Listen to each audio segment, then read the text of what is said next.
I think for stories of people of color, but especially stories of African Americans throughout our history of the United States, history in and of itself is a practice of power for a lot of folks. Who has the ability to tell the story, what story is being told, and who's left out of that story?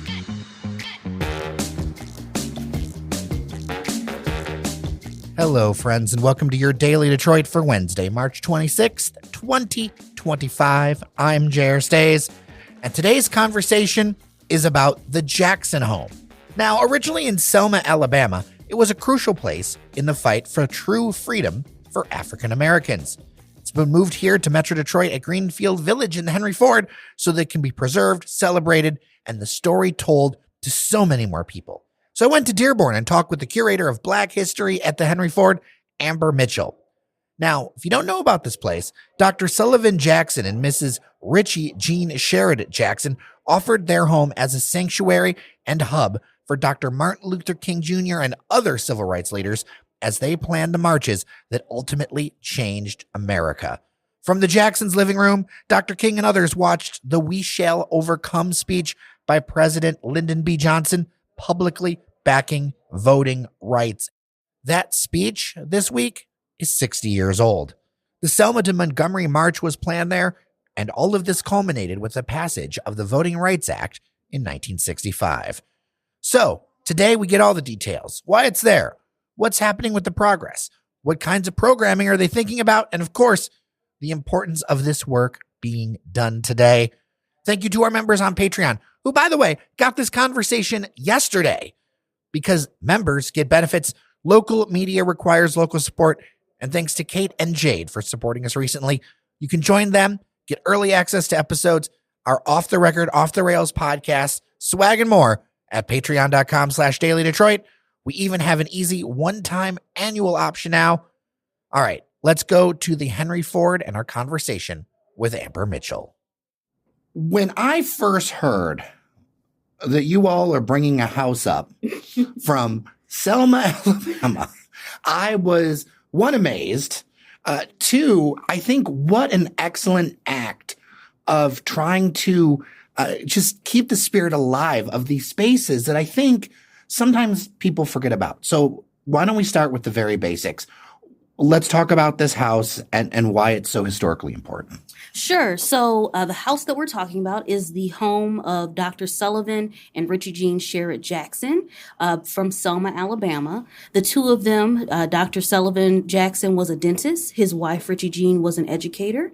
And they both took a very personal and direct action as it relates to the Voting Rights Act of 1965, specifically the Voting Rights Movement in Selma, Alabama, that at its height in 1965, they opened up the doors to their longtime friend, Dr. Martin Luther King Jr. and his Southern Christian Leadership Conference. And they basically became the home base for that organization in Selma during this time. So from January to June of 1965, Dr. King, amongst many others, lived and worked inside of this home, planned out the basics of the Voting Rights Act, and as well as planned the Selma to Montogomery March. And I think for a lot of people, what they might remember most about that particular event or series of events is Bloody Sunday. And that is the march or attempted march from Selma to Montgomery that took place on March 7th, 1965, led by now former Congressman John Lewis and Reverend Hosea Williams, where they led people across the infamous Edmund Pettus Bridge, to which they were met with the force of the Alabama State Troopers. And so those images have lived in the American mind and really the international mind for the last 60 years. And so we're at this particular really interesting moment in 2025 where we are recognizing, acknowledging the 60th anniversary of all of those activities leading up to the Voting Rights Act of 1965. I think it's interesting to highlight the work of the helpers, especially in this time. You think about, I've been to the Hotel Lorraine in Memphis and other places, but all these movements, and not saying that hotel was like the luxury of anything, but all these movements really started with community working together. You mentioned that Dr. King lived in the house. that was kind of common with the movement at the time, right? People helping each other. Absolutely. That is core to not just the Selma movement, but all aspects of community-based movements. It is rooted in people doing the work on the ground. And in fact, SCLC, when they come into town in January of 65, they are kind of late to the game. There had been several decades of activism, both successful and unsuccessful, in the Alabama Black Belt where Selma is located. And so, 2 years prior, the Student Nonviolent Coordinating Committee, or SNCC, had come in first and done some on-the-ground grassroots activism. But all of that could not have been done without direct activism from the people of Selma and the surrounding area, specifically led by the Dallas County Voters League and their team of the Courageous Eight, of which probably the most famous person on that team was Amelia Boynton, who, again, that Bloody Sunday imagery of people being picked up by their comrades in the streets and taken back across the bridge. Mrs. Boynton is one of those people who is on the ground, and she's in her 50s at this point, 40s, 50s at this point. Another person who's part of the Courageous Eight is Miss Marie Foster, who is actually Dr. Sullivan Jackson's sister. She also was his dental hygienist in his practice. And so if it wasn't for the work of these people, SCLC would not have been able to come in and do what they were able to do, as well as working together throughout those 6 months to get the Voting Rights Act not only just brought to the table, but ultimately passed in August of 65. So how does this Jackson house fit into the rest of the streets of Greenfield Village? You don't add houses willy-nilly. You don't just add things whenever. Right. There's a breadth of buildings. You've got the bicycle shop. You've got, the old factory. You've got things I remember, looking at things where, the Corktown neighborhood of Detroit, all these things. But it's an intentional move to add anything to the streets. Why is it so important to add the Jackson House to the streets of Greenfield Village? Absolutely. So we were approached in 2022 by Miss Joanna Jackson, the sole child of the Jacksons, with the intention of looking for a place to steward her family's story. She had been doing that for her entire life, but realizing that there needed to be a succession plan. There needed to be a way for not only for the home and all of its contents to stay together, but for it to be taken care of into perpetuity. And I think she recognized that the Henry Ford is a place that not only do, millions of people come to see what we have in both the village and the museum and other aspects of what we do here, but also that that space would be taken care of and treated with respect. And so, like you said, we don't just move houses willy-nilly. It's a very intensive process. It was not taken lightly. We didn't go out and basically try and acquire this home. This was an opportunity that was brought to us, and we've tried to maximize that. And so the house itself is going to be in our porches and parlors district. So this is the area where we talk a lot about home life and what does life look like for Americans, both from the 18th century all the way up to when the Jackson House opens. It will be our most recent sort of interpretation at 1965. So it'll be a huge jump for us from our current houses that kind of stop around 1930 to going into the mid-century, going into living memory that we have right now. I think about this more and more as I get older. It's like, wait a second, 1965 was a minute ago, right? You think about it as, you maybe see the show Mad Men or something like that. And it's like, wait a second, 1965, we are truly talking 60 years. It's wild. Right. It's 60 years. And it's interesting because it feels far away, but it's not that far away. Like, in doing this research and pulling resources, pulling images, going through archives, talking with movement veterans who were there, who experienced all of this, they have a very vivid memory of these activities. They have a very vivid memory of being yelled at, being chased by dogs, being hit with water cannons. They have a very vivid memory of what life looked like before these gains that were made for us. And really, as of right now, it could not be more relevant, right? Mm-hmm. We often think about it, as, time moves forward, things tend to stay the same. And in fact, we're in this real interesting microcosm of change and transformation and re-looking at the past to make sure that we're understanding its power for the present and hopefully not having to fight those same battles over and over again, right? And so, here at the Henry Ford, using the past as a tool to move forward is something that we do every day. And we're really excited to be able to talk about a uniquely American story through the Jackson Home Project. How important is it to capture these places and these conversations while they're still at the edge of living memory? Because I think about all the stories through time that have been adjusted by history. Before we started recording, I was mentioning about moving houses, and the U.S. Grant House was moved in Detroit. Well, the story of Ulysses S. Grant was extremely altered through time, and frankly, in my opinion, given a pretty bad rap in a lot of ways because of backlash. So how important it is to capture these stories now, because I think in the past, there wasn't that ability to be like, hey, here's a video of this. Hey, here's the place that it was. Hey, we're going to take care of it now so that we have an accurate representation of what actually happened. Yeah.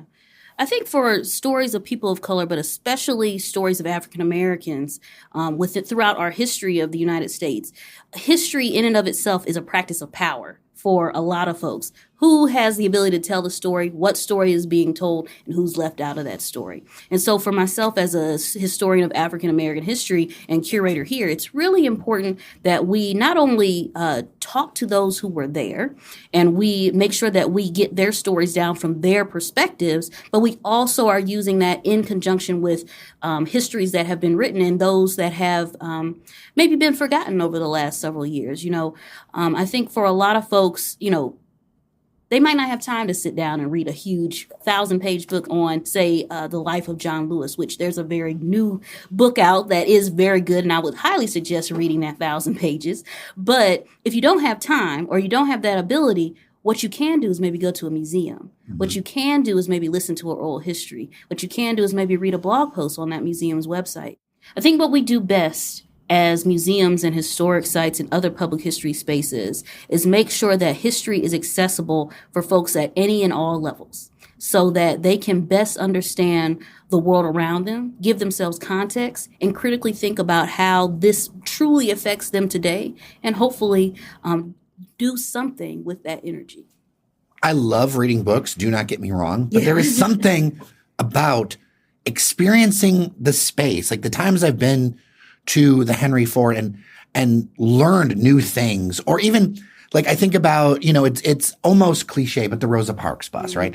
When you sit in the bus and be quiet and you experience a moment, or you go to, oftentimes you've got the slave housing. Sure. Yeah. The oral, the stories around that. Or on a lighter note, the old timey baseball. Mm-hmm. The experience makes it extremely real in a way that will connect, I think, with anyone and even the most hardened hearts. Absolutely. So, people learn best through doing, and there is a certain power in place in being in a space where a certain event happened. There's, like I mentioned, this is a very well-documented event. The events of 1965 leading up to the Voting Rights Act, we have video, we have photos, but to be able to be in the space where that photo was taken, surrounded by the artifacts that were also being used by those same people 60 years ago, it's a transformative experience. There's real power when you walk into those places. And an ability to not only just change your own experience for that day, but potentially change your life in the way that you understand the world around you. And so, the Henry Ford is a wonderful place to be able to do that. And we are really looking forward to being able to bring people into a new way of understanding our collective story through the Jackson home. For example, in that particular house, Miss Richie Jean, her whole thing was about making sure that there was a place of rest and respite for the movement makers, right? We tend to think about those folks as almost like freight trains. They just keep going and going and going. They're human beings. They're people. And in that space, she let them be just individuals and people and rest. And she would cook and make sure they had a place to stay, good food to eat, a safe place to get prepared for the next level of activism that they needed to do. Because that's an important part of making sure that we're able to fight and continue to fight the battles that need to be fought. Well, it may seem counterintuitive, but rest is resistance. Rest is absolutely resistance. Rest is absolutely resistance. If you haven't read the book by Tricia Hersey, shout out to her. Rest is resistance is a powerful tool, and you cannot do the work that needs to be done without getting your rest. I know listeners want to know a little bit about the brass tacks of how on earth you got this thing up here, and what size are we talking about, like square footage-ish, and how did that get up here? Sure. So the house itself is about 2,000 square feet. It's built in 1919 and designed by Wallace Rayfield, who is the second licensed Black architect in the United States. He kind of builds the entirety of Black Alabama. So from Montgomery to Tuskegee to Selma and other places in the state, he really leaves a footprint. The house in and of itself, the way that we ended up doing is we took everything out. So all of the furniture, all the things that were left by the family that we received in our acquisition were packed up very, very, very delicately and very time-takingly and brought up here, shipped up here. The home in and of itself was braced inside. The roof was taken off. The porch was taken off. Basically, the windows, doors, all those things were packed up separately and shipped up. And then the home was essentially cut in half. And basically packaged within a waterproof, for lack of a better term, trailer, and brought up in two halves. So each half drove 900 miles from Selma to Detroit over the course of about a month or so. And then each half, because we had to use the same team for the two halves, it was stored off-site at a facility for a few months as we prepared the foundation for the home to go on in its final place on Maple Lane, in Greenfield Village. And then it was brought in, those two halves. One was placed on one side, the other was placed on the other side of the foundation. And in fact, we had an excellent team of absolute experts who have not only just been with us since the very beginning, but continue to work with us to bring the house to fruition. And so, in fact, I just have to say, we had a gentleman who drove the two halves of the houses up. He's about 25 years old. And when I tell you, he whipped that house around like an F-150, backing it up onto its place on Maple Lane. I am not kidding. He got the second half literally within the saw blade's width of the way it was cut down the middle of the home. So it was amazing project. Shout out to our truck drivers. Shout out to truck drivers. Go UAW. Go Teamsters, everybody. Shout out to those who have the skills, because I don't have them, right? I'm a historian. I'm a curator. I read, I write. Let me talk to folks. Let me explain stories. Ask me to drive a truck. If it's too big, we just not gonna move. So, it's this project, the level of specificity, the level of expertise, and the level of pride that has been taken, and making sure that you don't move a home lightly. This isn't something that we set out to do. When we were approached by Miss Joanna in 2022, this is something that we had to do real extreme, not only just soul searching as an institution, but making sure that this is something that we were ready to do. And fortunately, we have the folks here who know how to do that kind of work. And if we don't know, we know how to get in touch with those who know how to do that kind of work. So it's been a really amazing project, and it's not done at all anytime soon. We are still we're in the process of, the roof actually just got put back onto the home. We're recreating the 1965 look of the front porch, because of course this was a house that was lived in, right? Well beyond our period of significance of 1965. And so, if you think about how many times have you maybe redesigned your kitchen or painted your walls or maybe redid your backyard, this is the same thing. This was a house that was lived in until about 2013. And so what we've had to do is this really interesting historical detective work that has been a mix of oral histories with family and friends and people who have experienced the house firsthand, obviously using Miss Richie Jean's book, The House by the Side of the Road, as well as looking at family photos to trace back, what did this front porch look like? What did the house look like? And so, again, we have real experts here on staff that have been doing this work, getting down to what some might think as minuscule details about, well, what kind of carpet was in this house? What color were the wallpaper? What color was the wallpaper? What kind of perfume did Miss Richie Jean wear? What kind of cigarettes did Martin Luther King smoke? these down to these little things that we can use to help tell these deeper stories to make these people human and make this history real. I think that's so important. It takes a village to make all these things happen. You said it's going to be a minute, but how long, what are we looking at for a timeline in Greenfield Village for people to experience this? Do you have an idea? Yes. So the home itself will be open in summer of 2026. So we're going to have a huge splash grand opening event the weekend of June 10th through 14th of 2026. There's going to be so much going on, and we're still working through what a lot of that looks like. But we also realize that there's going to be a lot of people who want to see this home, not just people here in Michigan, but folks who are constantly learning from the history of the civil rights movement, folks both from Alabama and all over the country, and folks internationally who are inspired by these stories. And of course, this home isn't going anywhere. It is going to be here for the rest of our life as an institution, which hopefully is another 100 years, 200 years from now, but it'll be well taken care of and be able to inspire the next generation of movement makers and change makers in this country. So when somebody comes down to Greenfield Village this season, they will be able to see what? Some of the exterior, like the in-process work. You'll know it's being worked on. Yeah, exactly. So it, last season when it was installed, it was basically two giant green rectangles that were sitting on Maple Lane, just in between the George Washington Carver Memorial and McGuffey Schoolhouse. This year, it is unwrapped, right? So they will see the exterior of the house and the process of rebuilding a lot of this stuff. So they will see the rebuilding of the front porch. They'll see the install of the driveway because we're putting a driveway in. And they'll also see the building of our annex space at the back of the home. This space will allow us to tell a deeper story about the house. There were over 8,000 artifacts to come out of this particular home acquisition, which is a mammoth undertaking for us. Usually we get about 4,000 artifacts per year that we process here. So we essentially have a small Jackson home only team who is just working on this project. But we also recognize that there's going to be a lot of people who, beyond maybe Bloody Sunday, if they know that, they don't know really anything about the context of the Voting Rights Act, the voting rights movement, and how it fits within not just American history, but civil rights history. And so that space will allow us to tell that deeper story before people enter the home. And so they'll see that being built as well.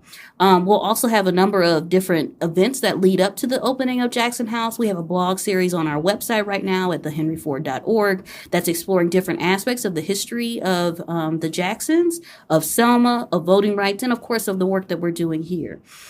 Things will also continue to be populated on all of our social media platforms, YouTube, and various other things that we're doing right now.